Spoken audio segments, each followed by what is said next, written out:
ওয়া সামউহুম আলসিনাতুহুম ওয়া আইদিহিম ওয়া আরজুলুহুম বিমা কানু ইয়ামালুন। কিয়ামতের দিন প্রত্যেকটা নাফরমান পাপীর জবান, তার হাত, তার পাও তার বিরুদ্ধে সে যা করেছিল সাক্ষী দিবে। অনেক আয়াতের কোরআনুল কারীমে আল্লাহ বলেন, ইন্নাস সামআ ওয়াল বাসারা ওয়াল ফুআদা কুল্লু উলাইকা কানা আনহু মাসউলা।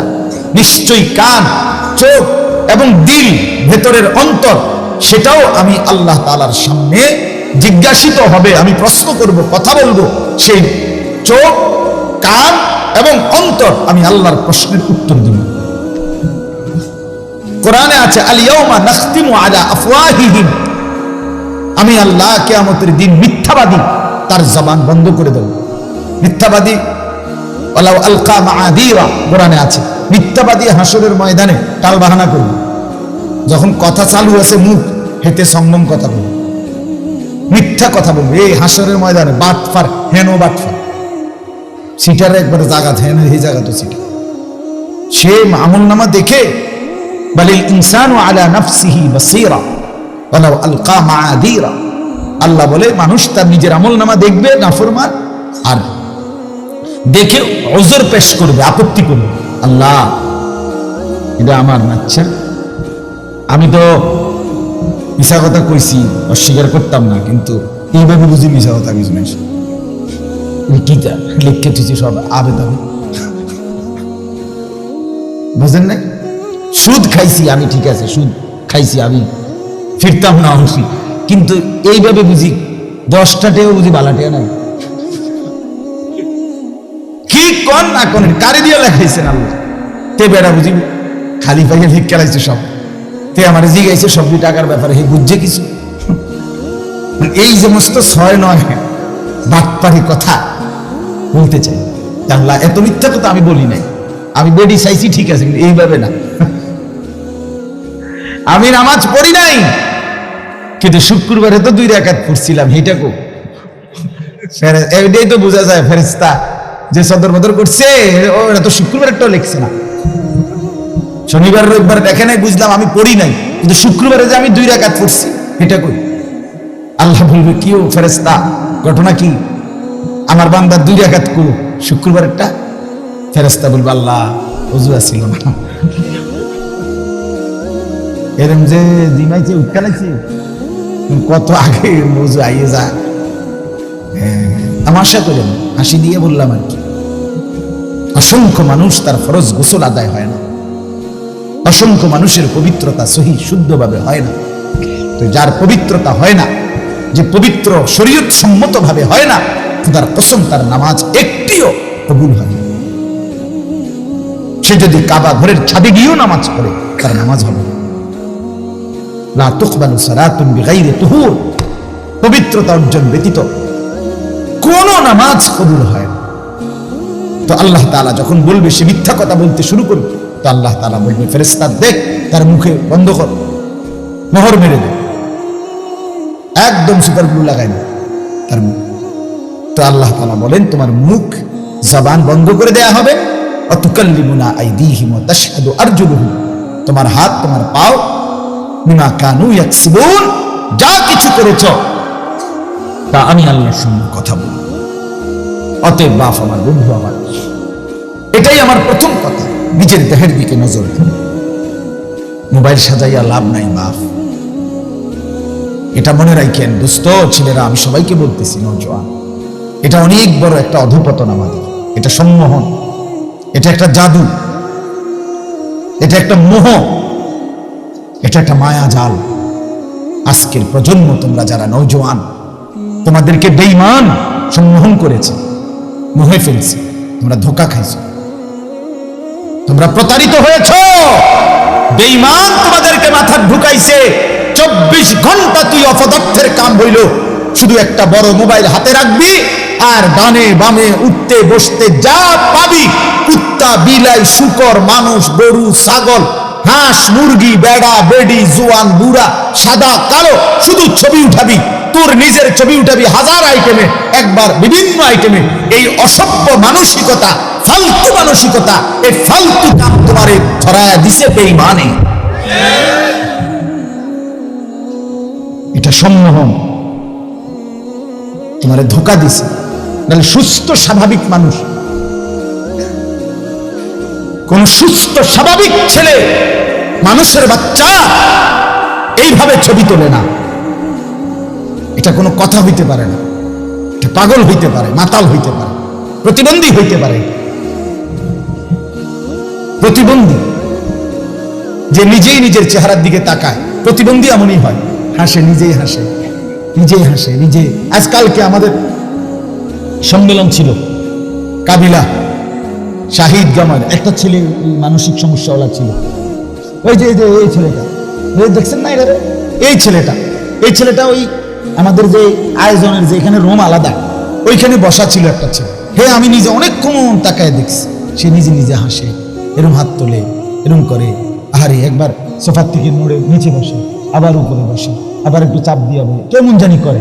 সেটা প্রতিবন্ধী, সে বাস্তবিক অর্থে অসুস্থ। কথাটা বুঝছেন কি?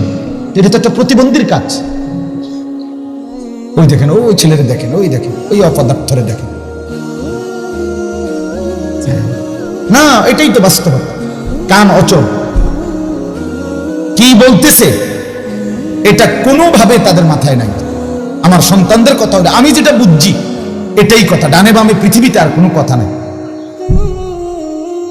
আমার জিন্দেগি আর আমি মোবাইল, একটা বড় মোবাইল আছে আর আমি আছি, খালাস। আমার কাছে 7 রাজার ধন আছে, আমি পূর্বপুরুষের গুপ্তধন পাইছি। অতএব আমার নষ্ট হওয়া আর থামাই কে? আমারে আর থামাবে কি? আমাকে আর রুখিবে কি? আমাকে বাধা দেয় সাধ্যকার, আমারে বাধা দিবে কিভাবে? মা বাবা পাশের ঘরে ঘুমাবে, আমি তো পাশের রুমে লেফ কম্বলের নিচেই ইয়ারফোন লাগায় সারা রাত উলঙ্গ ছবি দেখবো, আমাকে আর বাধা দিবে কি? এজন্য বন্ধু আমার, দোস্ত আমার,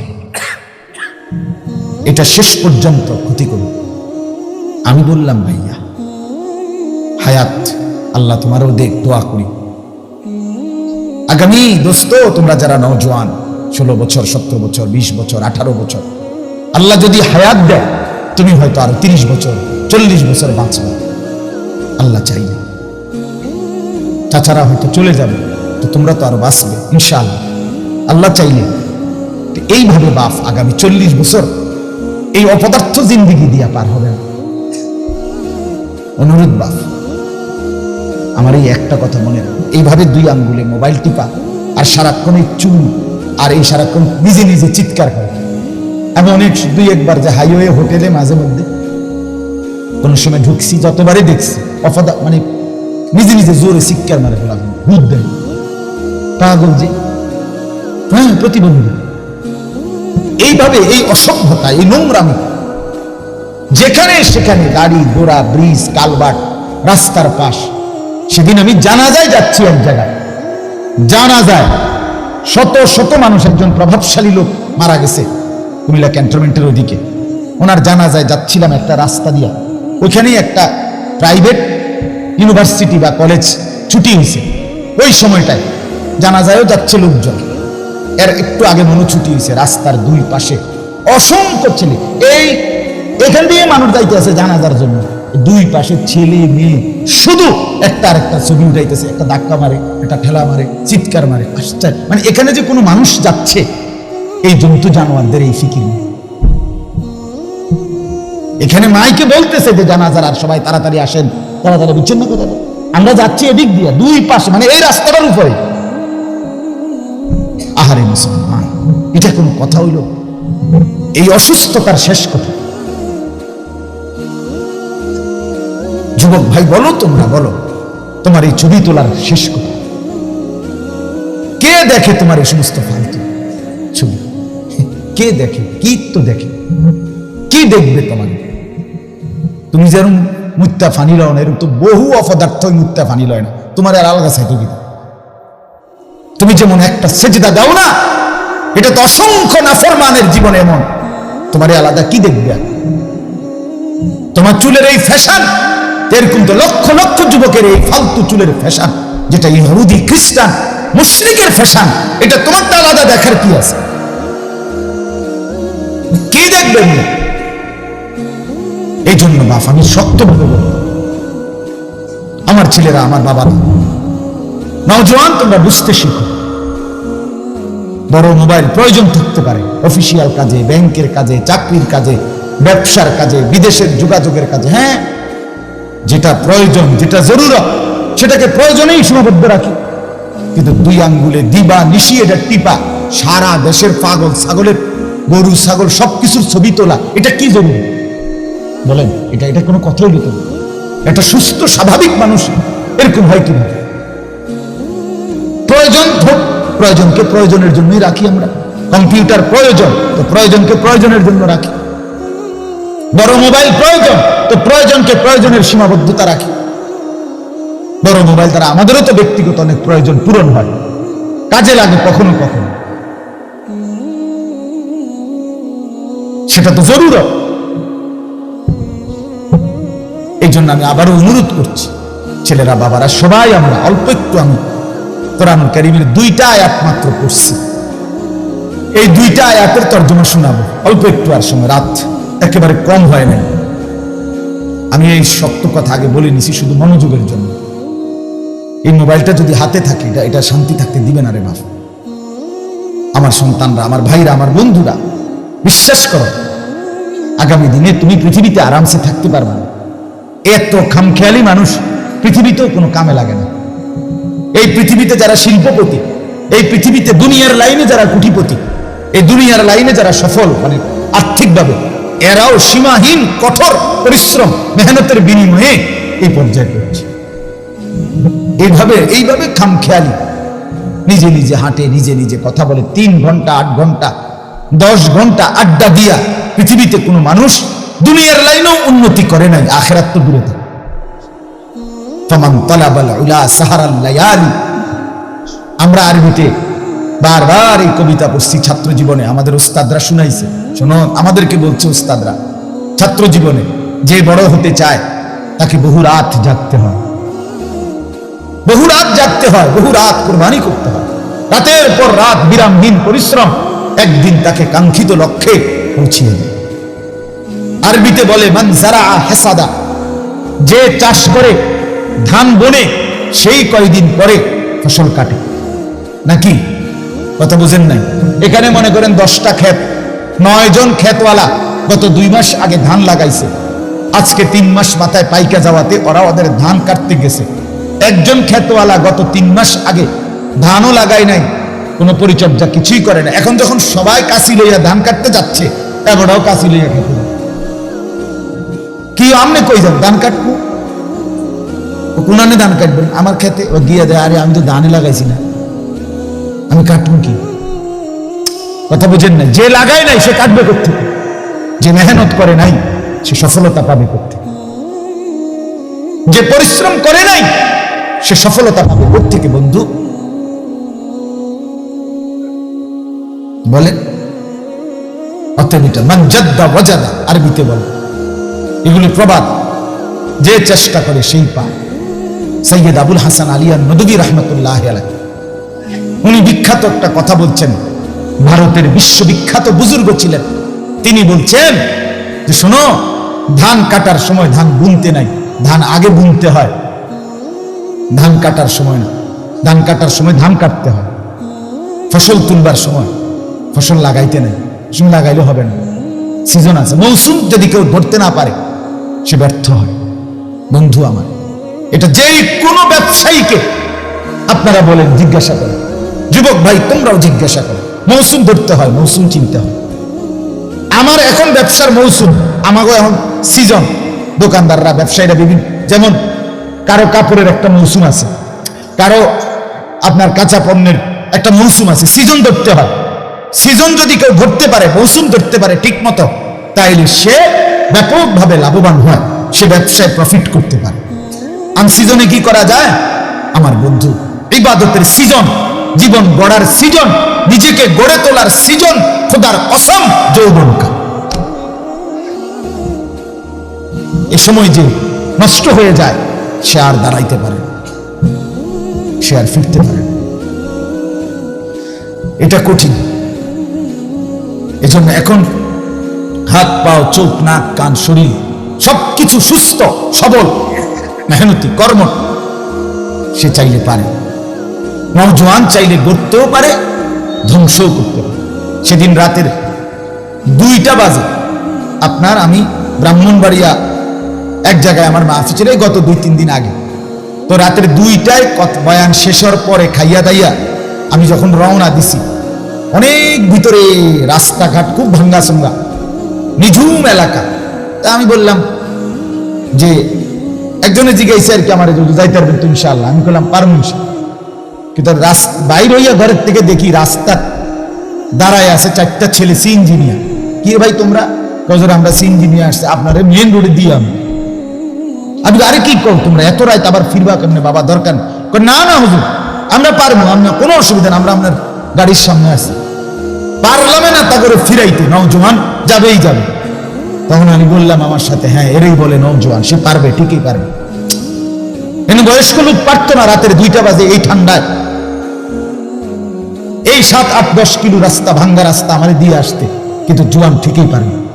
এই জন্য যুবক চাইলে গড়তে পারে, গড়তে পারে। আমি ওই দিন এক মাহফিলে গেছি, এক ছেলে আমারে রাহাব পথের থেকে উঠে আমার গাড়ি তুলছে। তো দেখলাম মাহফিলের কাছাকাছি গেছি, আর একটা ওই বটবুটির মধ্যে কি জানি মাল উঠাইছে, এটা কারণে গাড়ি আমার যাবে না। আমার ছেলেটা মানে গাড়িটার দরজা খুলে একটা লাফ দিয়ে ওই বেটার কাছে গেছে, গিয়ে আবার বেটার তো বুঝে আইছে, বেটার রশিডারে টাইট করে বাঁধতে লাগছে, মালটারে ভাঙতে আসে আর কি। হে বান দিয়ে হেরে লগে দিয়ে এটা স্টার্ট ঘুরান লাগে, হ্যাঁ ওই আগের দিনের এগুলো হে ঘুরাইয়া গাড়ি উড়ে এলাইছে হেরে, মানে একটা তুফান। হে এরপরে আমি আমার গাড়ি পার হয়েছি। এই যে নওজোয়ানের হিম্মত, এটা কি একজন মুরব্বী বয়স্ক লোক পারবে? এটা এই যুবক গড়তে পারে, যুবক সাজাইতে পারে, আবার নষ্টও করে দিতে পারে। একটা সমাজ নষ্ট করে দেওয়ার জন্য ফেন্সিখোর, বাবাখোর, ডাইলখোর, জুয়ারি, এই অসভ্য জেনাকার ব্যভিচারী, যে ছেলের চরিত্র নাই, আখলাক নাই, সে ইচ্ছে করলে সমাজ তসতস করে দিতে, শেষ করে দিতে, বরবাদ করে। যৌবন অসীম সম্ভাবনার সময়, দ্বিমুখী তলোয়ার যৌবন, 2ধারী তলোয়ার, দুনো দিক কাটতে পারে। ইচ্ছা করলে গড়তে পারে, ইচ্ছা করলে সাজাইতে পারে। আমাদের প্রিয় নবী সাল্লাল্লাহু আলাইহি ওয়াসাল্লামের একজন সাহাবীর নাম ছিল হযরত যায়েদ ইবনে সাবিত রাদিয়াল্লাহু তাআলা আনহু। নবীজি সাল্লাল্লাহু আলাইহি ওয়াসাল্লামের ইন্তেকালের সময় ওনার বয়স ছিল মাত্র 16। এই নওজোয়ান সাহাবী নবীজির জামানায় থাকতে 13 বছর বয়সে নবীজির সাথে থেকে তিনি আল্লাহর কোরআন যখন নাজিল হইতো নবীজির উপরে, তো কোরআন লিখতেন, কোরআন শরীফ লিখে রাখতেন বিভিন্ন কিছুতে। নবীজির ইন্তেকালের পরে হযরত আবু বকর সিদ্দিকের জামানায় সিদ্ধান্ত নিছিল সাহাবীরা একটা ঘটনার প্রেক্ষিতে, ইয়ামামার যুদ্ধে একজন ভণ্ড নবীর বিরুদ্ধে, মুসাইলামাতুল কাজ্জাব, তার বিরুদ্ধে সাহাবীরা যুদ্ধ করছিলেন। এই যুদ্ধে প্রায় 400-র মতো সাহাবী যারা হাফেজে কোরআন ছিলেন শাহাদাত বরণ করছে। তখন মদিনায় ফিরে আসার পরে সাহাবীরা পরামর্শ করে সিদ্ধান্ত নিছে, যেভাবে হাফেজে কোরআন শহীদ হচ্ছে, আল্লাহর কোরআনের 30 পারা একসাথে করা, সংকলন করা, একসাথে করা উচিত। তখন পর্যন্ত নবীজির জামানায় কোরআন শরীফ লিখিত একসাথে ছিল না। কারো কাছে 2 আয়াত, কারো কাছে 10 আয়াত, কারো কাছে 1 সূরা সাহাবীদের মধ্যে বিক্ষিপ্ত ছিল। এই লক্ষের চাইতে বেশি সাহাবীর কাছে ছড়িয়ে ছিটিয়ে ছিল, একসাথে ছিল না বাই সিরিয়াল। হযরত আবু বকর সিদ্দিক রাদিয়াল্লাহু তাআলা আনহু সিদ্ধান্ত নিছে কোরআন শরীফ সাহাবীদের পরামর্শ নিয়ে সমস্ত সাহাবীদের কাছ থেকে যত জনের কাছে যত টুকরা আছে সব একসাথে কইরা, এরপর প্রত্যেকটাকে যাচাই বাছাই করে এরপরে বাই সিরিয়াল 30 পারা কোরআন শরীফ একত্র করা, এই কাজটা করবে। এখন এটা করবে কে? এটার প্রধান দায়িত্ব পালন করবে কে? এটা যখন মশওয়ারা হইছে, তখন হযরত আবু বকর সিদ্দিক রাদিয়াল্লাহু তাআলা আনহু প্রস্তাব দিছে যে এই কাজটা করবে এই 16 বছরের নওজোয়ান যায়েদ ইবনে সাবিত। ওনার নাম প্রস্তাব করছে আবু বকর। তো উনি ডাক দিছে, আবু বকর সিদ্দিক ওই উনারে ডাক দিছে, এই 16 বছরের এই নওজোয়ানকে, সাহাবীকে ডাক দিয়া বলছে, যায়েদ, এই সমস্ত লক্ষ লক্ষ সাহাবীর কাছে, লাখের চাইতে বেশি সাহাবীর কাছ থেকে যার কাছে যা আছে কোরআনের লিখিত কপি এটি একত্র করতে হবে, যাচাই করতে হবে, আবার আমাদের উচ্চ কমিটিকে দেখাইতে হবে, বিচার বিশ্লেষণ গবেষণা পর্যালোচনা দিবা নিশি খাটাখাটনি করে তুমি এই পুরা কোরআন 30 পারা সংকলন করবে, একসাথ করবা। এই কাজটার প্রধান দায়িত্ব তোমাকে দিতে চাই, তুমি পারবা না। হযরত যায়েদ ইবনে সাবিত, আমি এটাই বলতে চাচ্ছি, নওজোয়ান ভাই শোনো ভাই, এই 10-16 বছরের তাগরা সাহাবী কি কয়, উনি মুচকি হাসি দিয়া বলছে, আমিরুল মুমিনিন আবু বকর সিদ্দিক, আপনি যদি বলেন সামনের এই পাহাড়টা এটা যদি কাইটা আরেকখানে স্তূপ দিতে, আমি তো এইটাও পারবো। পারুন না মানে আমি নওজোয়ান না, আমার আবার রাত কিসের, আমার আবার দিন কিসের, বুঝেন নাই কথা? আমি পারবো না তো কে পারবে? আমি পাহাড় প্রয়োজনে কাইটা আরেকখানে স্তূপ দিলাম। একটা পাহাড়ে তো 200 কেজি মাটি থাকে, ঠিক না? কথা কয় না? আমরা লালমাই পাহাড়, আর আরব দেশের পাহাড় কি লালমাই পাহাড়ের সমান? বেল আসেনি লালমাই পাহাড় আরব দেশের পাহাড়ের সমান? অসীম সম্ভাবনা আছে, চাইলে পারে। আজকে বেঈমান আমাদের নওজোয়ানদেরকে সামান্য একটা চুলের ফ্যাশন, জামার ফ্যাশন, মোবাইলের একটু নারীর ছবি, অশ্লীলতা, বেহায়াপনার অসভ্যতার মধ্যে ভাসায় দিন। এত সুন্দর সম্ভাবনাময় একটা হায়াত, জীবনের মুহূর্ত শেষ করুন। 16 বছরের একটা ছেলে, একটা বছর শেষ, মনে করেন তার এখন 17 বছর, 1 বছরে মুসলমানের বাচ্চা, মা বাপ জীবিত থেকে, আপন মা বাপ জীবিত, মুসলমান সন্তান এই ঘরে ঘুমায়, এই ঘরে তার বাপ মা আছে। আজকে একটা বছর খোদার 365 দিনে কোনদিন 1 ওয়াক্ত ফজরের নামাজ কোনদিন পড়ে নাই। এত বড় অসভ্য জানোয়ার, হাইওয়ান, নিকৃষ্ট নির্লজ্জ বেহায়া মুসলমানের ঘরে কেমনে ঘুমায়? ওই মা বাবার ঘুম আসে কেমনে? এই সন্তান মুসলমান হিসাবে বেড়ে উঠছে কেমনে? বলেন ইনসাফের সাথে বলেন,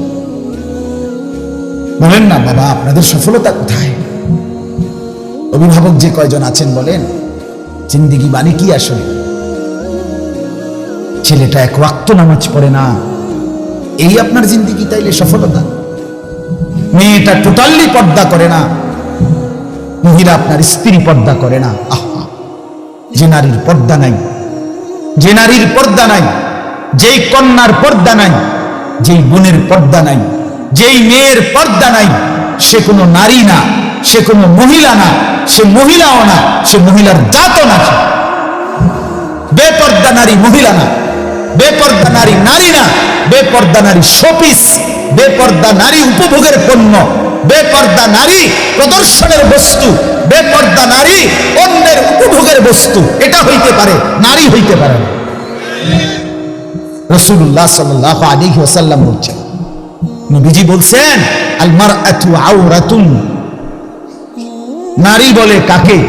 খোদার কসম, নবীর হাদিস, নারী বলে তাকে যে নিজেকে আড়াল রাখে। আওরাত, আওরাত, যে নিজেকে লুকিয়ে রাখে, যে নিজেকে গোপন রাখে, যে নিজেকে আড়াল করে, তাকেই বলে নারী। এক শব্দে নবী বলছে, ফাইজা খারাজাত ইস্তাশরাফাহা শাইতান। নবীজি বলছে, নারী যখন বেপর্দা বের হয়, সে যদি কুৎসিত থাকে, নিগ্রু কালো হয়, শয়তান তাকে পুরুষের চোখে আকর্ষণীয় করে নেয়। আল্লাহর নবী বলছে সাল্লাল্লাহু আলাইহি ওয়াসাল্লাম, নবীজি বলছে, এজন্য বেপর্দা নারী আর নারী থাকে না। কোরআনুল কারীম আল্লাহ পরিষ্কার বলছে, ওয়াকারনা ফি বুয়ুতিকুন্না, হে নারীগণ, মুসলিম নারীগণ, তোমরা তোমাদের ঘরে অবস্থান করো। ওয়ালা তাবাররাজনা তাবাররুজাল জাহিলিয়াতিল উলা, তোমরা যখন একান্ত প্রয়োজনে কোন যৌক্তিক কারণে যদি বাইরে বের হতে হয়, হ্যাঁ হইতেই হয়, বাবার বাড়ি যাবে, স্বামীর বাড়ি যাবে, হসপিটালে যাবে, একান্ত প্রয়োজনে বাজারে কোনো কারণে যেতেই হলো, শুধু শুধু নারীর ব্যক্তিগত কিছু জিনিস এমন হতেই পারে যেটা ওই ব্যক্তির উপস্থিত থাকতে হবে, হ্যাঁ হতে পারে, কিন্তু তাই বলে কি লোড়া, বদনা, ফাঙ্গাস, তেলাপিয়া, দৈন্যতা, কাঁচামরিচ, দুন্দুল, করলা, কি তো সব কিছু বেডি কিনবে, হ্যাঁ তো বেড হইতে পারে কিতা করে। আজকের মহিলাদের হালাত হলে, স্বামী হলো শুধু টাকা উপার্জনের মেশিন, এটিএম বুথ। স্বামী হলো কি এটিএম বুথ। এবার আর কাম হইলে শুধু টাকাটা মিল করে রেডি রাখা আর কিনবো সব হুবুড়ি। একটা বদনাও যদি স্বামী পুরুষ কিনে, দূর দূর দূর, তোমার কোনো চয়েস নাই, এটা কোনো কালার হলো, একটা কালার সুন্দর চয়েস করতে। আরে বেডি, আরে বোন, বদনার আবার কি এর কালার? বদনা তো বদনাই, ইটার কালার দিয়ে আপনি কিতা করবেন? কদলাম না না, এই জুতার কালার চয়েস করতে করতে, কাপড় একটার কালার চয়েস করতে করতে পুরাটা মার্কেট ঘাম বাইয়া বাইয়া ফুটতে আছে এগুলির। কি গো, কি সে সমস্যা? কি তা কই? ওরা কালার মিললে রং মিলে না, রং মিললে কালার মিলে না। আস্তাগফিরুল্লাহ, আস্তাগফিরুল্লাহ, আস্তাগফিরুল্লাহ। আল্লাহ তাআলা বলেন, ওয়ালা তাবাররাজনা তাবাররুজাল জাহিলিয়াতিল উলা। নারীগণ যদি একান্ত প্রয়োজনে, যৌক্তিক কারণে বাইরে বের হতেই হয়, তাহলে অজ্ঞ মূর্খ নারীদের মতো বেপর্দা বের হয়েও না। এ সব কথা আপনারা শুনুন। আল্লাহর কোরআন বলছে, যে নারী বেপর্দা, আপনার চোখে সে শিক্ষিত হইতে পারে, আপনার চোখে সে A+, B+, 3+, 4+, 5+, আমনের চোখে বহুত প্লাস। আল্লাহ কোরআন স্পষ্ট বলছে, বেপর্দা নারী অজ্ঞ, মূর্খ, মূর্খ, মূর্খ। আল্লাহ জন্য বলছেন, অজ্ঞ নারীদের মতো, মূর্খ নারীদের মতো বেপর্দা বের হইও না। যে নারী বেহায়া, বেপর্দা, সে শিক্ষিত নয়, সে সভ্য ভদ্র নয়।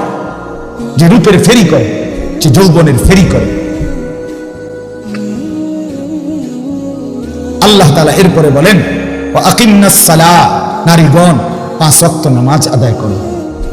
ওয়া আতিনাজ যাকাত, এরপরে বলছে বছর শেষে হিসাব করে যাকাত দাও। নারীদের অলংকার, ব্যক্তিগত জমানো টাকা, দুইটা মিলাইলে অধিকাংশ নারীর উপরে যাকাত ফরজ হয়।